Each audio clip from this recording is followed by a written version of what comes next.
तुकाराम महाराज या अभंगातून सांगतात की तू अशा प्रकारचा संन्यास घे की तू कुठेही जरी राहिलास तरीही तू त्या सगळ्यापासनं तू वेगळा राहिला पाहिजेस. असा घेई कार्यसन्यास, करी संकल्पाचा नाश. मग तू राहे भलते ठाई, जनिवनी खोटे भोई. तोडी जाणीवेच्या कळा, होई वृत्तीशी वेगळा. तुका म्हणे नभा, हार आमुचाही गाभा. तर अरे तू असा संन्यासी हो की ज्यामुळं तुझे सर्व संकल्प संपून जावेत. मग तू कुठेही राहा, अगदी लोकामध्ये, वनामध्ये, जंगलामध्ये, खाटेवर, जमिनीवर, कुठेही राहिलास तरी चालेल. लौकिक शहाणपणाचा अभिमान टाकून दे. अहंकारवृत्तीपासून तू वेगळा हो.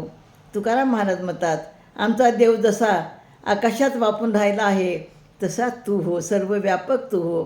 म्हणजे या ठिकाणी तुकाराम महाराज म्हणतात की तुम्ही संन्यासी होऊन नामस्मरण करायला जंगलामध्ये इकडं तिकडं जायची आवश्यकता नाही.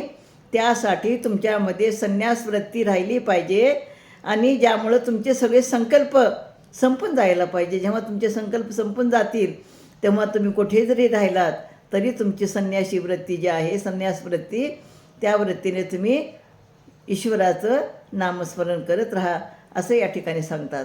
रामकृष्ण हरी.